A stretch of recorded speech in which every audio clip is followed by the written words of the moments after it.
আজকের গল্প আরোহী দাসের কলমে অপেক্ষার জানালা। মনালি যে ঘরে থাকতো সেই ঘরটার ঠিক উত্তর পাশে ছিল একটা কাঠের জানালা। জানালাটা ঠিক তেমন বিশেষ কিছু নয়, কিন্তু মনালির কাছে সেটাই ছিল পৃথিবীর সবচেয়ে গুরুত্বপূর্ণ একটা জায়গা। কারণ প্রতিদিন বিকাল 5টা বাজলে সেই জানালার সামনে দিয়ে হাঁটত রুদ্র। রুদ্র কলেজে ফাইনাল ইয়ারে পড়ে। শান্ত স্বভাবের ছেলে, সবসময় ব্যাগটা একটু বাঁকা হয়ে ঝুলত। রাস্তায় হাঁটতে হাঁটতে সবসময় কানে ইয়ারফোন, কিন্তু গান শোনে কম, বেশি নিজের মনেই হারিয়ে থাকে। মনালি জানালার পাশেই দাঁড়িয়ে থাকত, অপেক্ষা করত যখন সোনালি আলো ঘরটাকে গরম করে তুলত। আর ঠিক সেই সময়ে রুদ্রের পদচারণা শোনা যেত। কয়েকবার চোখাচোখি হয়েছিল, কিন্তু কোনোদিন কথা হয়নি। মনালির মনে প্রশ্ন জাগত, রুদ্র কি আমাকে দেখে? না, হয়তো দেখে। আবার ভাবে এই অনিশ্চয়তা একটু ভালো লাগতো, একটু কষ্ট দিত। দুটোই প্রেমের প্রথম লক্ষণ, কিন্তু মনালি তখনও তা বুঝতে পারেনি। রুদ্র সেদিন রাস্তায় হাঁটতে হাঁটতে হঠাৎ নিজের গতি কমিয়ে দেয়। মনালিকে সে দেখতে পেত প্রায় প্রতিদিন, কিন্তু সে ভাবত, মেয়েটি কি আমাকে দেখছে নাকি হাওয়ার দিকে তাকিয়ে। রুদ্র খুব সংযত ছেলে, কাউকে বিরক্ত করতে চায় না, কারো ভুল বোঝা পছন্দ করে না। কিন্তু জানালায় মেয়েটার দাঁড়ানো তাকে তার অদ্ভুত এক নরম অনুভূতি জাগাতো। একদিন রুদ্র বাড়ি ফিরে মায়ের কাছে বলেই ফেলেছিল, মা, জানালা দিয়ে যে মেয়েটা দেখে ও কি আমার জন্যই দাঁড়ায়?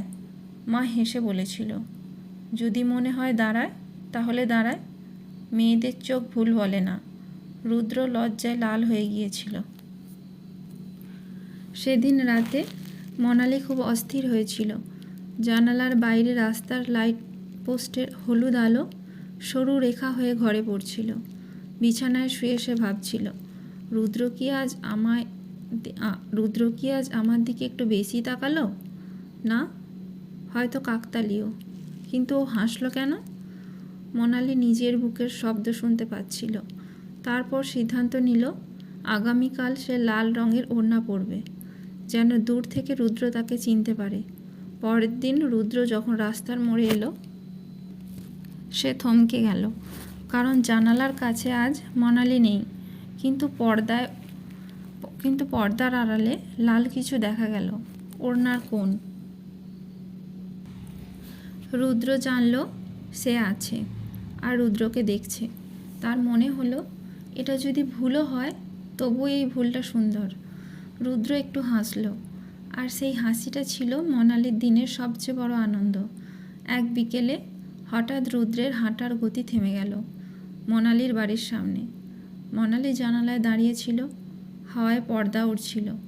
দুজনের চোখ আটকে গেল, দুজনেই নিজেদের হৃদস্পন্দন শুনতে পাচ্ছিল। রুদ্র বলল, তুমি কি আমাকে প্রতিদিন দেখো? মনালির গলা শুকিয়ে গেল, তবু সে বলল, হ্যাঁ। রুদ্র মুচকি হেসে বলল, তাহলে কাল আমি দাঁড়াবো, এবার তুমি আসবে আমার কাছে। মনালির কথা বলল না, শুধু মাথা নাড়ালো। জানালার পর্দা হাওয়ায় নড়ে উঠল, যেন বাতাসও হাসল। পরের দিন 5টা বাজতেই মনালি নিচে নেমে এলো। রুদ্র রাস্তার ধারে দাঁড়িয়েছিল, হাতে একটা ছোট্ট নোটবুক। মনালি এগিয়ে এলে রুদ্র বলল, হাই, আমি রুদ্র। মনালি হেসে বলল, আমি মনালি, তবে তুমি সেটা জানো। দুজনেই হেসে ফেলল। রুদ্র নোটবুকটা এগিয়ে দিল। মনালি অবাক হয়ে জিজ্ঞাসা করলো, এটা কি? রুদ্র বলল, এই নোটবুকে আমার প্রতিদিনের একটি করে লাইন আছে। যেদিন প্রথম তোমাকে দেখেছি সেদিন থেকেই লিখি, কিন্তু তোমাকে কখনো বলিনি। মনালির হাত কেঁপে উঠল, সে পাতাগুলো উল্টাতে লাগলো। আজ তাকে দেখলাম, আজ সে সাদা ওড়না পরেছিল, আজ সে হাসল, আমার দিন ভালো হয়ে গেল। সে জানালায় দাঁড়ায়, আমাকে কি দেখে? শেষ পাতায় লেখা ছিল, আগামীকাল আমি দাঁড়াবো, যদি সে নেমে আসে, আমি ওকে ছাড়া থাকতে চাই না আর। মনালির চোখ নামিয়ে ফেলল। রুদ্র তার দিকে তাকিয়ে নরম গলায় বলল, তুমি এসেছো, এটাই যথেষ্ট। তারপর থেকে প্রতিদিন রুদ্র আর মনালি দেখা করত। বাড়ির সামনে, লেকের ধারে, বইয়ের দোকানে, কলেজের রাস্তায়। রুদ্র কথা কম বলতো, কিন্তু মনালি কথা বলতে ভালোবাসত। রুদ্র সব শুনতো আর চুপ করে হাসতো। মনালি বলতো, তুমি হাসলে আমি শান্ত হয়ে যাই। রুদ্র বলতো, আর তুমি কথা বললে আমি তোমাকে আরও বুঝতে পারি। এইভাবে দিনগুলো ভেসে যাচ্ছিল। একদিন সন্ধ্যায় হঠাৎ প্রবল বৃষ্টি শুরু হলো। রুদ্র অনেকক্ষণ ধরে মনালির জন্য অপেক্ষা করছিল, কিন্তু মনালি এলো না। রুদ্রর দুশ্চিন্তা হলো। সে দৌড়ে মনালির বাড়ির দিকে ছুটল। ভিজে, ক্লান্ত, কাঁপতে কাঁপতে যখন পৌঁছালো, দেখল মনালি দরজার সামনে দাঁড়িয়ে। মনালি বলল, তুমি এভাবে ভিজলে কেন? রুদ্র বলল, তুমি আসোনি তাই ভয় পেয়েছিলাম। মনালির চোখে জল চলে এলো। সে রুদ্রর হাত চেপে ধরল। এটাই ছিল তাদের সম্পর্কের প্রথম কিছু না বলা ভালোবাসার স্বীকারোক্তি। হঠাৎ পরিস্থিতি বদলে যায়। রুদ্রের কলেজে নতুন একটি প্রজেক্ট শুরু হলো।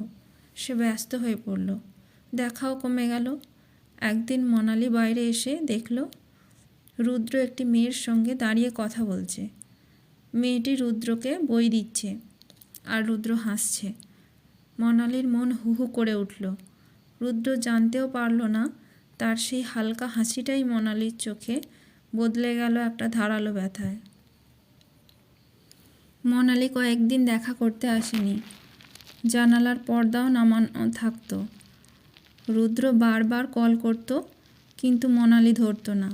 রুদ্র বুঝল কিছু একটা হয়েছে। সে আবার মনালির দরজায় এসে দাঁড়ালো। দরজা খুলে মনালি চুপচাপ দাঁড়িয়ে রইল। রুদ্র বলল, তুমি আমার উপর রাগ করেছো? মনালি ধীরে বলল, যাকে আমরা ভালোবাসি তাকে অন্য কারোর সঙ্গে দেখলে কষ্ট হয়। রুদ্র বিস্ময়ে হেসে বলল, সে তো আমার প্রজেক্ট পার্টনার। আর তুমি? সে বুকের ওপর হাত রেখে বলল, তুমি আমার জানালা, যার দিকে আমি প্রতিদিন তাকাই। মনালির চোখ ভিজে উঠল। সে রাতে দুজনেই লেকের ধারে হাঁটছিল। চাঁদের আলো পড়ছিল জলের ওপর। রুদ্র বলল, মনালি, যদি কোনো দিন তুমি জানালায় না দাঁড়াও, আমি কি তোমাকে হারাবো? মনালি মাথা নেড়ে বলল, না, কারণ আমি জানালায় দাঁড়াই তোমার জন্যই। রুদ্র হাত বাড়িয়ে দিল। মনালি তার হাত ধরল। দুজনের আঙুল জড়িয়ে গেল। রুদ্র বলল, তাহলে আজ থেকে জানালায় দাঁড়ানোর প্রয়োজন নেই, তুমি আমার পাশে থাকলেই হলো।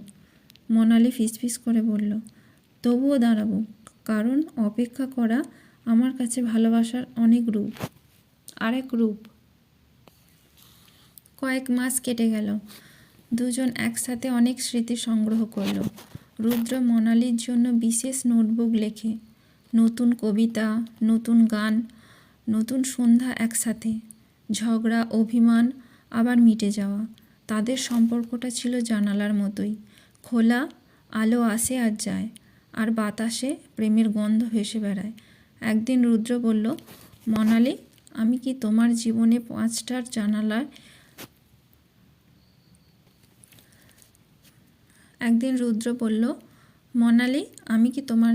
পাঁচটার জানালায় জানালার মানুষের বেশি কিছু হতে পারি? মনালি হাসল। তার চোখে জল চলে এলো। সে বলল, তুমি জানালার সামনে দিয়ে হাঁটার মানুষ নও। তুমি সেই মানুষ যে দরজায় দাঁড়িয়ে আমাকে ডাকবে আর আমি দৌড়ে গিয়ে জড়িয়ে ধরব। রুদ্র এগিয়ে এলো। মনালি তাকে আলতো করে জড়িয়ে ধরল। তারপর থেকে জানালায় আর শুধুই অপেক্ষা থাকলো না, থাকলো প্রতিশ্রুতি, স্মৃতি আর একসাথে পথ চলার স্বপ্ন।